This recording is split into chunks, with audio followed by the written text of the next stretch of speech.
That's bilocation when you're in two places at one time. And that's what I've been chasing after in the principle of infinity, because I think our heart is governed, our subconscious is governed by a different time-space differential than what we exist in the linear realm. When I say linear realm, I mean things happen in sequence, and in 1,000, 2, 1,000, things are marked out in time. Like when you take a photograph, it's a Kodak moment because time stops in that photograph. And in that stopping of time, you start getting into where Newton even was studying fluctuance for infinitesimals, when those variables that are in the smallest increments of time that we can imagine, that's where eternity is, because eternity is timelessness. And that, like you throw a rock in the air and then it reaches a certain point and then it descends. But at the apex of its trajectory, it's in a place where it's neither rising or falling. It's in a realm of suspension.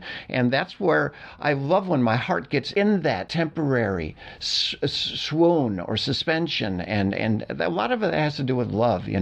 Like there's a song from I don't know if it's the 70s or Barbra Streisand, A Woman in Love. It explains some of the scientific principles that are involved, like entanglement, where twin electrons, you affect one, the other one is affected instantaneously. It's a collapsing of time and space. Well, anyways, in this song, she says, life is a moment in space. There we go.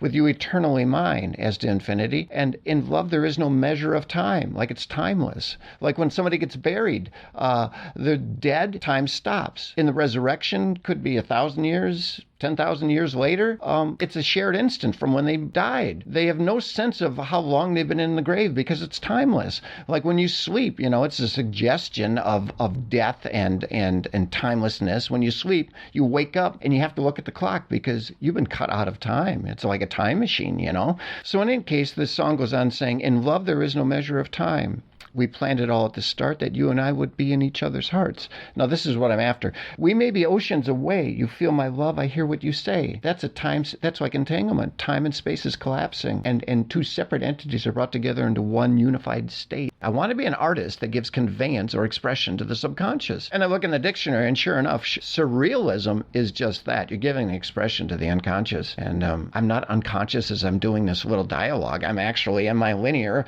cognitive gray cell mind. But you know what I'm talking about, or maybe you don't. But that's what I'm chasing after in any case.